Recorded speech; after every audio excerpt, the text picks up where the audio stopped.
Abra sua Bíblia, primeiro livro de Samuel, capítulo de número 16.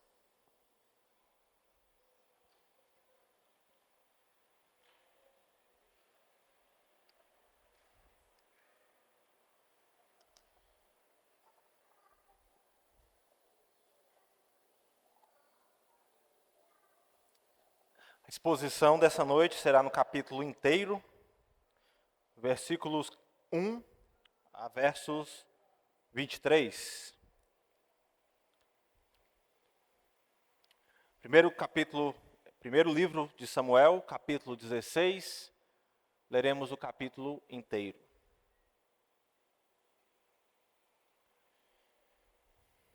Nos diz assim a palavra do Senhor: Disse o Senhor a Samuel: Até quando terás pena de Saul, havendo eu rejeitado, para que não reine sobre Israel? Enche um chifre de azeite e vem. Enviar-te-ei a Jessé, o belemita, porque dentre os seus filhos me provide um rei. Disse Samuel: Como irei eu? Pois Saul saberá e me matará. Então disse o Senhor: Toma contigo um novilho e dize: Vim para sacrificar ao Senhor. Convidarás Jessé para o sacrifício. Eu te mostrarei o que hás de fazer e ungir-me-ás quem eu te designar.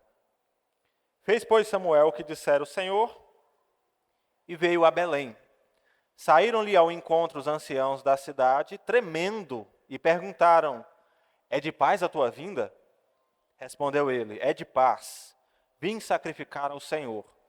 Santificai-vos e vinde comigo ao sacrifício. Santificou ele a Jessé e os seus filhos e os convidou para o sacrifício. Sucedeu que, entrando eles, viu a Eliabe e disse consigo: Certamente está perante o Senhor um seu ungido.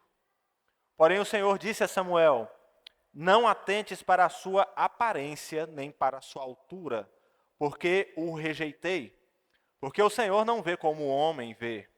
O homem vê o exterior, porém o Senhor o coração. Então chamou Jessé a Abinadab e o fez passar diante de Samuel, o qual disse: Nem a este escolheu o Senhor. Então Jessé fez passar a Samá, porém Samuel disse: Tampouco a este escolheu o Senhor. Assim fez passar Jessé os seus 7 filhos diante de Samuel. Porém Samuel disse a Jessé: O Senhor não escolheu estes. Perguntou Samuel a Jessé: Acabaram-se os teus filhos? Ele respondeu: Ainda falta o mais moço, que está apacentando as ovelhas. Disse, pois, Samuel a Jessé: Manda chamá-lo, pois não nos assentaremos à mesa sem que ele venha. Então mandou chamá-lo e fê-lo entrar. Era ele ruivo, de belos olhos e boa aparência. Disse o Senhor: Levante-te e unge-o, pois este é ele. Tomou Samuel o chifre do azeite e o ungiu no meio de seus irmãos, e daquele dia em diante o Espírito do Senhor se apossou de Davi. Então Samuel se levantou e foi para Ramá. Tendo-se retirado de Saul o Espírito do Senhor, da parte deste, um espírito maligno o atormentava. Então os servos de Saul lhe disseram: Eis que agora um espírito maligno enviado de Deus te atormenta. Manda, pois, Senhor nosso, que teus servos que estão em tua presença busquem um homem que saiba tocar harpa. E será que quando o espírito maligno da parte do Senhor vier sobre ti, então ele a dedilhará e te acharás melhor. Disse Saul aos seus servos: Buscai-me, pois, um homem que saiba tocar bem e trazei-mo. Então respondeu um dos moços e disse: Conheço um filho de Jessé, o belamita, que sabe tocar e é forte e valente, homem de guerra, sisudo em palavras e de boa aparência. E o Senhor é com ele. Saul enviou mensageiros a Jessé, dizendo: Envia-me Davi, teu filho, o que está com as ovelhas. Tomou, pois, Jessé um jumento e o carregou de pão, um odre de vinho e um cabrito. e enviou-os a Saul por intermédio de seu filho Davi. Assim, Davi foi a Saul e esteve perante ele. Este o amou muito e o fez seu escudeiro. Saul mandou dizer a Jessé: deixa estar Davi perante mim, pois me caiu em graça. E sucedia que quando o espírito maligno da parte de Deus vinha sobre Saul, Davi tomava a harpa e a dedilhava. Então Saul sentia alívio e se achava melhor. E o espírito maligno se retirava dele. Nós saímos de uma série de episódios em que o livro de Samuel se concentra na história do rei Saul. E nós vimos que por vários capítulos, a narrativa de Samuel está mostrando para nós que um rei como as outras nações tinham, pois esse era o pedido de Israel, não é próprio para conduzir a monarquia. Um rei como as outras nações possuíam, não era projeto de Deus para o seu povo. E isso nos ensinou algumas coisas.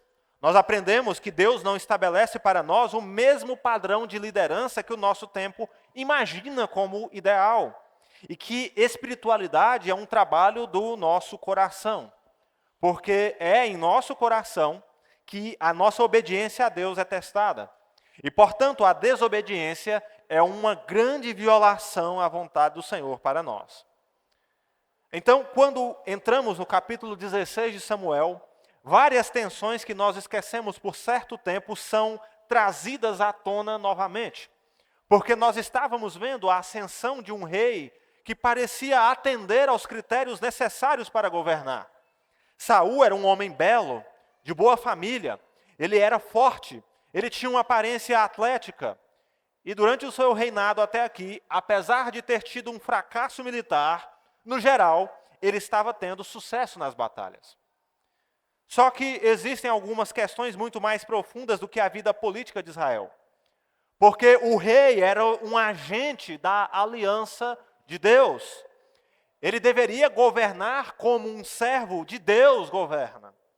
Por isso as questões do coração vão ser expostas a nós à medida que Saul governa. Olha só. Então, algumas verdades são importantes aqui para nós entendermos o capítulo 16 de Samuel. Uma dessas coisas é que o grande pano de fundo que está por trás da história de Samuel é a ideia da ascensão do reino. A história de Samuel para nós é mais do que a narrativa de como uma dinastia real surgiu. Nós sabemos muito bem que Israel deveria ser uma expressão do reino de Deus. E isso significa que as motivações que deveriam estar no coração do rei de Israel é a obediência à voz do Senhor. O rei deveria ser alguém conforme o coração de Deus. O rei deveria ser alguém comprometido com a glória de Deus. Outra coisa fundamental é a maneira como a narrativa de Samuel nos mostra vários ciclos de liderança na história de Israel. E essa basicamente é a forma do autor de Samuel nos contar a história do reino. À medida que uma liderança ascende, outra decai. Então ele nos mostra que Samuel ascende ao passo que Eli e a casa sacerdotal são arruinadas por causa do pecado. Então enquanto Saul ascende como líder esperado pelo povo, Samuel decai como um velho que parece não ser mais útil à nação. E agora fica nítido para nós como mais um líder caiu, e isso prepara o cenário para o novo rei que virá. De modo que nós podemos dizer que o capítulo 16 de Samuel traz um redirecionamento à história. Se você for um leitor atento das Escrituras, talvez a sensação que você sentirá em nossa história é a falta de fé, a falta de esperança. Porque líder após líder cai, todos eles, os mais fortes, os mais belos, os sacerdotes, os reis, profetas, todos fracassam. Mas agora o capítulo 16 parece que vai nos trazer um ar de esperança. Então, diante dessas informações preliminares, o que nós vamos aprender hoje? Eu queria expor aos irmãos como Deus é fiel aos seus propósitos e levanta líderes segundo o seu coração, apesar do fracasso dos homens. Não conforme a aparência ou a expectativa humana, mas Deus levanta líderes por meio de um coração obediente e dependente do Espírito. O capítulo 16 nos apresenta um grande dilema não resolvido para o profeta Samuel. O texto começa com Deus falando a Samuel e trazendo uma provocação dura para ele. E o Senhor diz: até quando terás pena de Saul, sendo que eu o rejeitei? Nós vimos que o dilema de Samuel começou ainda no capítulo 15, quando Deus anuncia para o profeta a rejeição de Saul como rei. Deus diz ter se arrependido de constituir Saul rei sobre Israel. No último sermão, nós dissemos que essa é uma expressão linguística em que o texto bíblico adapta expressões de sentimentos humanos a Deus. Porque, obviamente falando, Deus não é homem para que se arrependa. O próprio texto de Samuel, capítulo 15, vai dizer isso. Ainda assim, isso não foi fácil para Samuel digerir. Ele não dorme na noite em que o Senhor diz isso, e depois de um encontro nada agradável com Saul, o texto bíblico nos mostra que eles não vão se encontrar mais em vida. E o profeta Samuel sentia pena de Saul.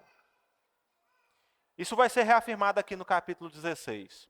A palavra hebraica usada para descrever o sentimento de Samuel traz consigo a ideia de que o profeta ficou de luto. Ele sofreu por um certo tempo. Ele sofre por causa do ungido de Deus que caiu. E me parece que depois de um bom tempo, desde o episódio no capítulo 15, Samuel ainda não aceitou muito bem a rejeição do rei Saul. Então o capítulo 16 nos mostra como esse drama de Samuel vai ser tratado por Deus. E o Senhor lembra a Samuel que ele está lamentando por um rei que havia sido rejeitado por ele. Só que imaginem só, irmãos, nós vemos Samuel tendo uma crise de fé. Samuel está tendo uma crise de ministério pastoral. Ele está sem esperança quanto ao futuro do povo de Deus, porque nós poderíamos inferir que Samuel simpatizava-se com Saul, de forma que ele realmente acreditava que Saul traria mudança para a história de Israel. Samuel, de certo modo, estava cansado do ciclo vicioso que ele havia visto a vida inteira. Samuel conhecia a miséria que o pecado trouxe sobre as lideranças de Israel desde criança. Desde menino, Samuel havia crescido em um ambiente de degradação moral. O contexto maior que emoldura a história de Israel aqui é justamente o caos nacional. Cada um fazia o que era reto diante dos seus próprios olhos. Samuel era uma criança e ele conheceu os bastidores do sacerdócio. Ele viu como Eli e seus filhos Hofni e Finéias estragaram a vida espiritual do povo de Deus.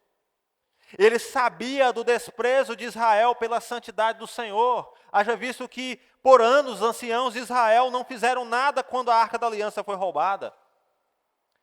Samuel viu seus próprios filhos se perderem. E ele se viu obrigado a afastá-los de qualquer possibilidade de o sucederem no poder. Ele foi rejeitado pelo seu próprio povo. Líder após líder fracassou. E ele vê que a história com Saul não é diferente. Pois Saul não é um rei, Saul é um rei que decepciona. Saul é um rei frustrante. Ele não é fiel à aliança de Deus. Saul segue o mesmo modelo de liderança da época dos juízes. Só que Saul estava mais preocupado com o seu sucesso. E ele faz qualquer coisa para tentar garantir o seu status real. Agora, Deus mostra para Samuel uma coisa muito importante. A ordem do Senhor era para que Samuel tomasse um chifre e o enchesse de azeite, porque Deus proveu um novo rei para Israel. O fato é que Samuel deveria entender que o fracasso do principal líder nacional de Israel, no caso do rei, não representa uma frustração do plano divino. O plano do Senhor não foi desfeito. Não há uma ruptura no plano de Deus. Porque o grande enredo que está acontecendo aqui, nós precisamos lembrar, é a ascensão do reino. Então, a experiência da nação com Saul teve um propósito. Saul era o líder que o povo queria. Era o guerreiro que inspirava confiança. Só que se você perceber, episódio após episódio, nós vemos Saul mostrar o contrário disso. Nós vemos Saul mostrar que ele não era competente. Porque Saul se importava mais consigo do que com o povo. Ele era covarde a ponto de, por diversas vezes, seu filho Jonatas protagonizar batalhas que deveriam ser lideradas pelo rei. Saul cai moralmente porque ele não dá a mínima vontade para a vontade do Senhor. Ele não dá a menor importância para a obediência. Por isso o Senhor vai dizer que Samuel deve ungir quem ele próprio designar. O rei agora não será aquele que foi pedido pelo povo. O rei agora será aquele que foi escolhido por Deus. Agora, o rei não é aquele que parece um guerreiro.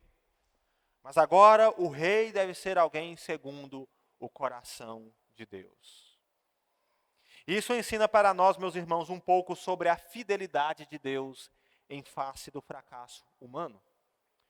Pois o fracasso dos homens não interrompe os planos divinos. Até porque Deus não precisa de homens para que a sua vontade aconteça. E embora nós fracassemos, Deus não nos abandona. Samuel precisava entender isso. Deus é fiel apesar de nós. Deus é fiel apesar das escolhas ruins que nós fazemos. Deus é fiel apesar da obstinada desobediência que nós praticamos todos os dias. Ele é fiel. Mesmo que nós colhamos as consequências disso, obviamente. Mas veja, apesar do fracasso do melhor dos guerreiros de Israel, o Senhor não abandonou o seu povo. Porque nós vemos que Deus providenciou alguém melhor do que ele. Deus providenciou alguém segundo o seu coração, que de fato levaria a cabo sua vontade. E isso nos fala do Evangelho, irmãos.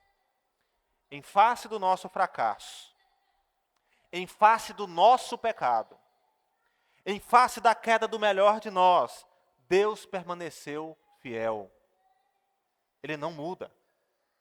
Em face dos errinhos que você faz vista grossa, Deus é fiel. E Ele providenciou o seu único filho para que cumprisse a sua vontade. Portanto, nós aprendemos que Jesus é a provisão de Deus para o fracasso dos homens.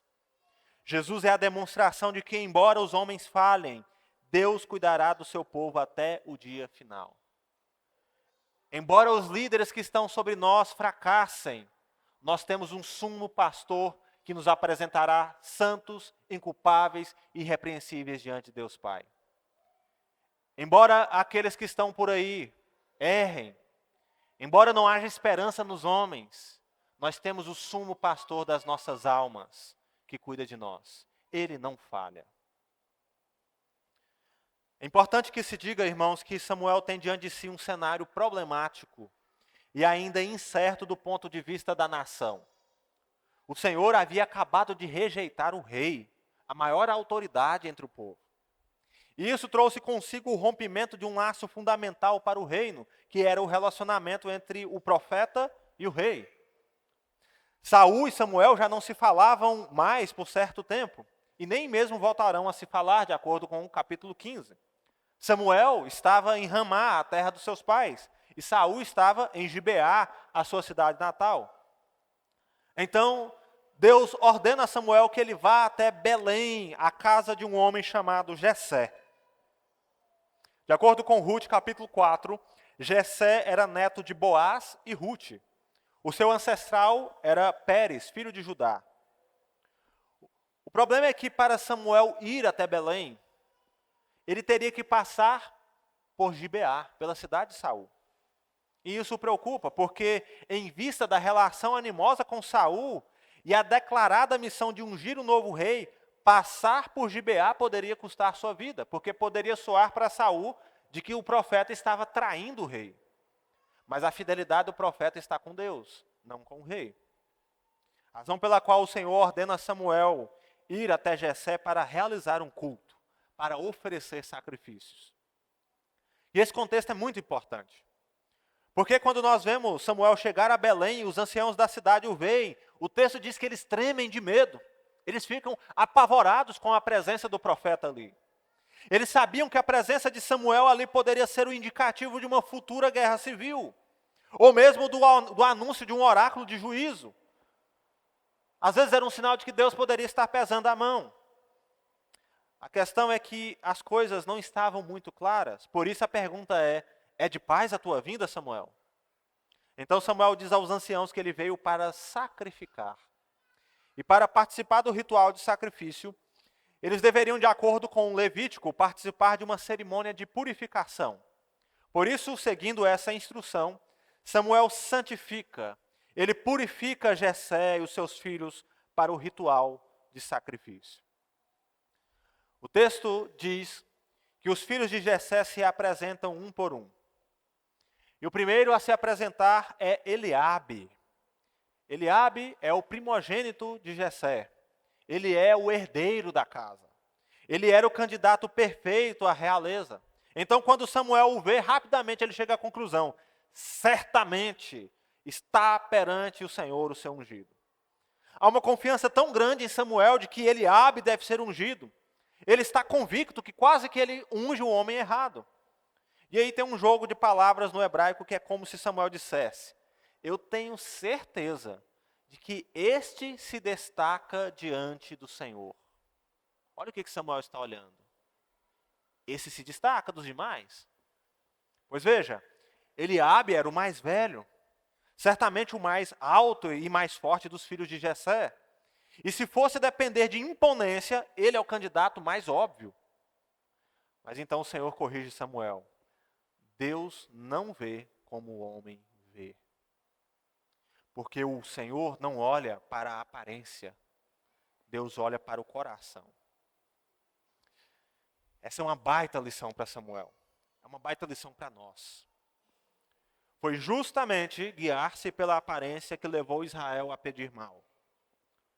Foi a aparência e o poder que cegaram Saul e o levaram à queda.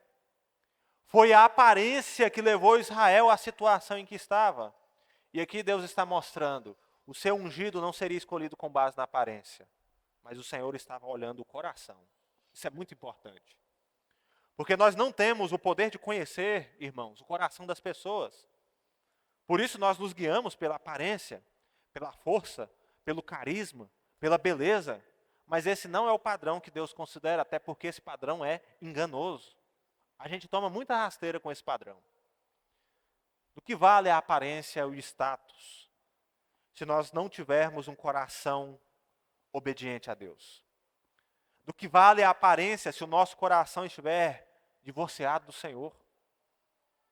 Do que vale escolhermos pessoas baseadas na aparência, se essas pessoas serão infiéis a nós?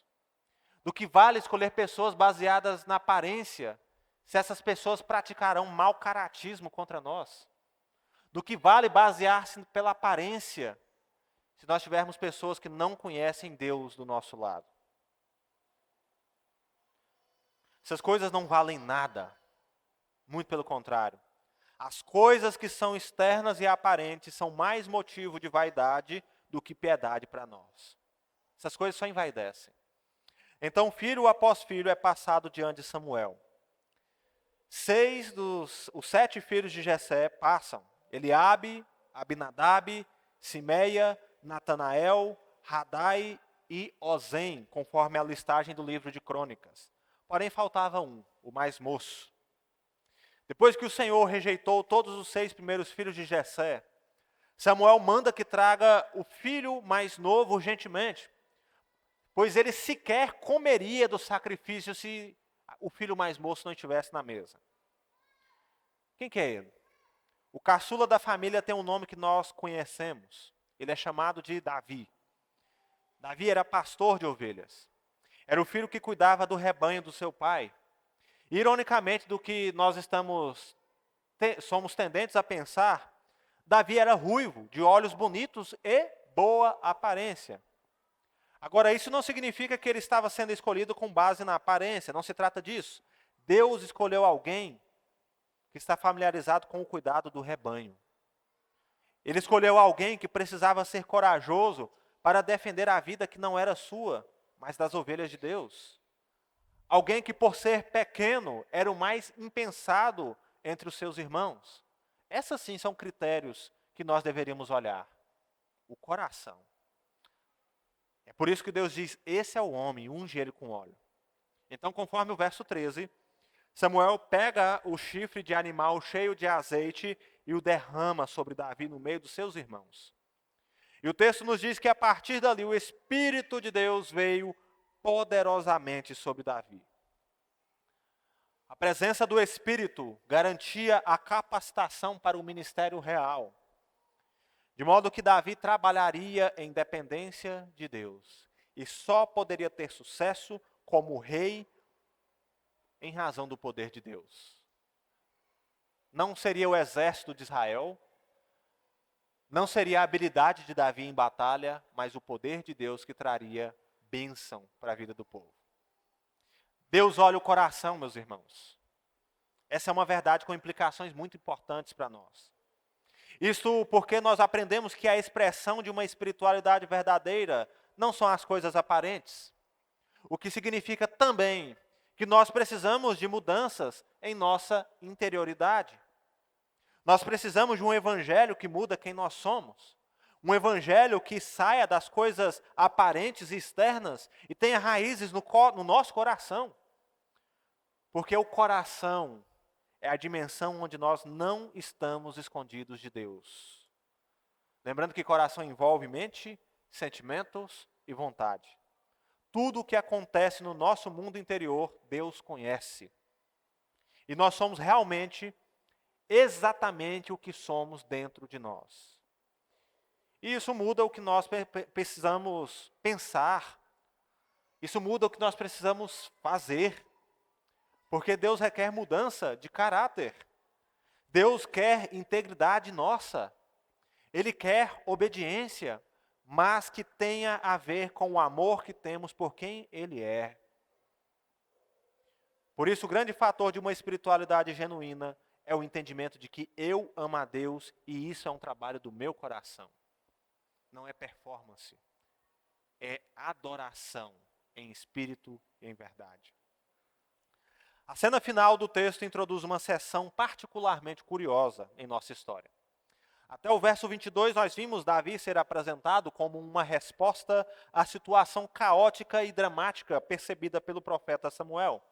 E isso vai culminar com Davi sendo ungido pelo Espírito de Deus para o ofício real. Agora, aqui no verso 23, uma comparação é feita. À medida que o Espírito se apossa poderosamente de Davi, ele deixa Saul. Essa foi a consequência mais drástica possível para o rei Saul. Ele foi deixado pelo Espírito, porque o Espírito havia repousado sobre outro homem, enquanto ele é deixado para lá. O mais intrigante disso é que o texto nos mostra que a casa não fica vazia. O Espírito deixa Saul.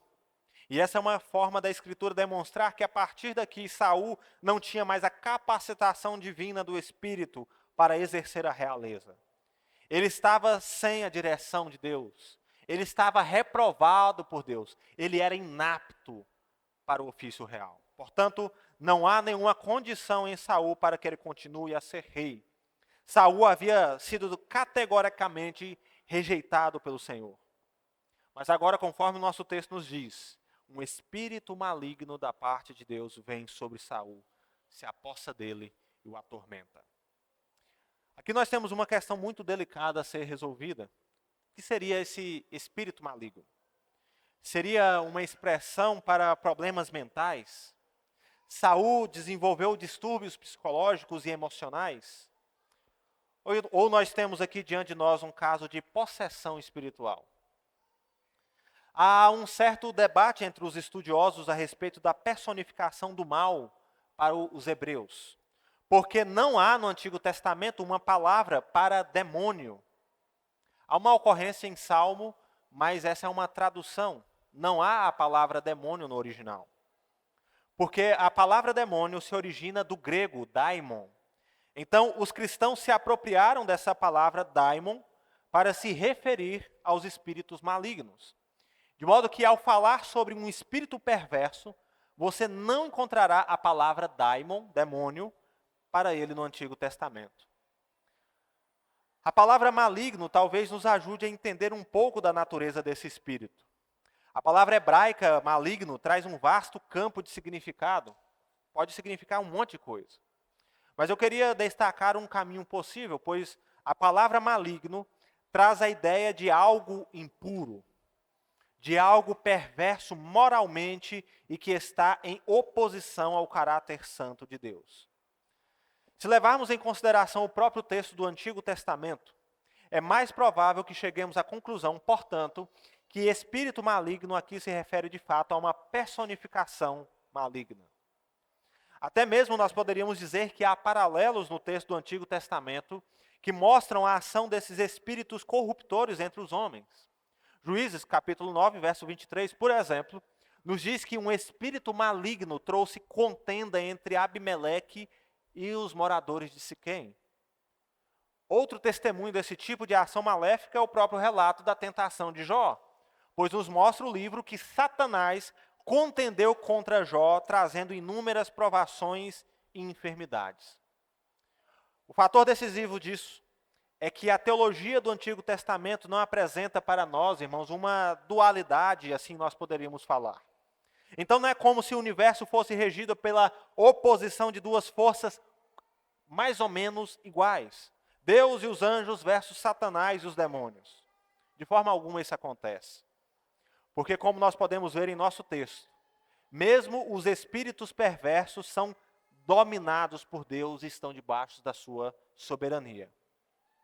E aqui no caso do nosso texto, o espírito maligno é um sinal do juízo de Deus sobre Saul.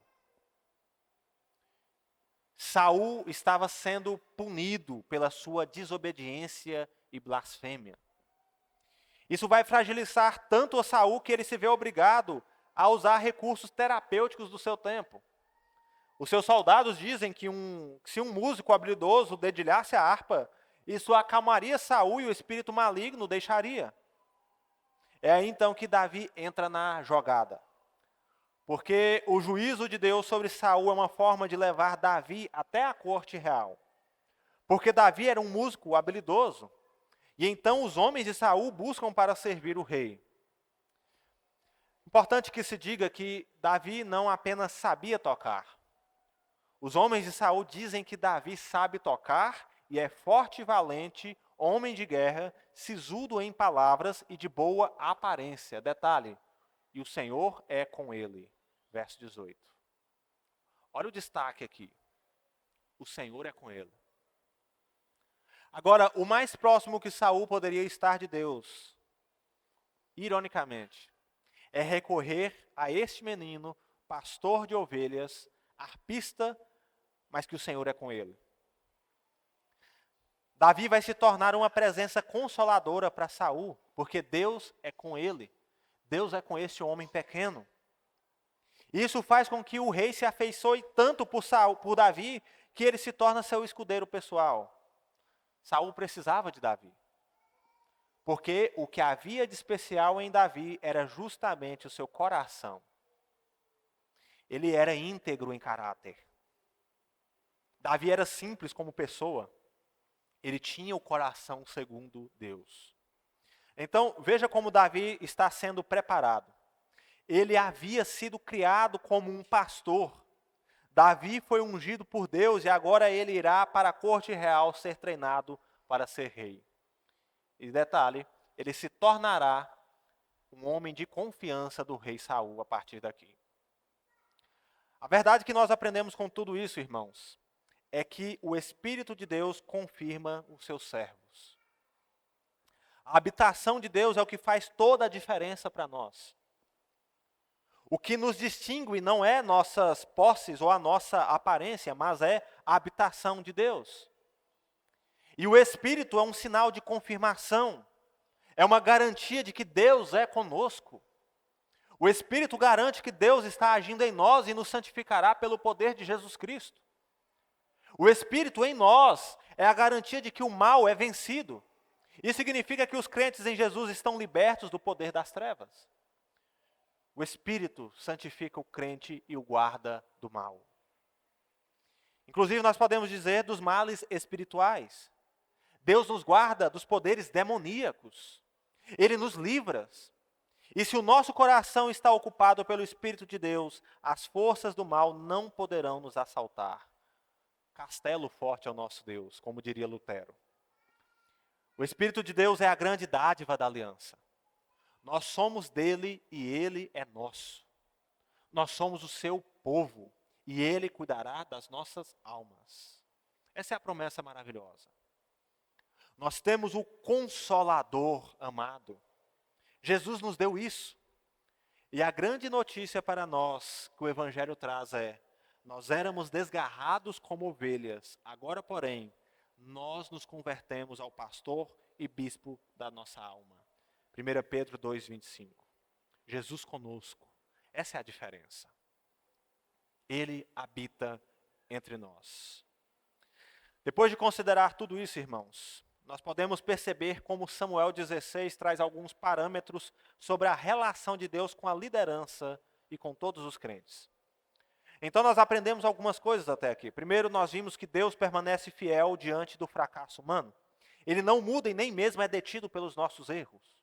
Segundo, nós vimos que Deus olha para o coração. Isso significa que o ensino para nós é que os critérios que Deus estabelece não seguem o mesmo padrão que os nossos. Por fim, nós vimos que o Espírito de Deus confirma os seus servos porque Ele habita conosco. Diante disso, eu gostaria de trazer algumas aplicações que falam sobre liderança. Eu creio que essa é a grande contribuição de Samuel para nós agora. Porque quase sempre, quando nós vamos tratar de liderança, a gente olha para um conjunto de treinamentos que tem mais base em uma filosofia coach do que na Escritura. Mas Samuel 16 é um manual sobre como Deus forja líderes segundo o seu coração. Então considere. Primeiro, o parâmetro para nossas expectativas em relação à liderança é a fidelidade de Deus. Porque nós facilmente agimos como Samuel e nos decepcionamos quando vemos os homens fracassarem. Principalmente quando nossos líderes caírem. A nossa história nos ensina que nós deveríamos basear nossa esperança não nos homens, mas em Deus. E se nós basearmos a nossa esperança nos homens, os homens fracassarão e nós sofremos com isso. Como sofremos quando vemos os fortes caírem? Mas Samuel nos ensina que no reino, os fortes não têm vez. Porque o reino pertence aos fracos. Porque até mesmo os mais fortes caem porque são pecadores. Diante disso, os nossos olhos não deveriam estar voltados para aquilo que os homens fazem ou não fazem, são ou não são. O nosso olhar precisa estar fixo em quem Deus é.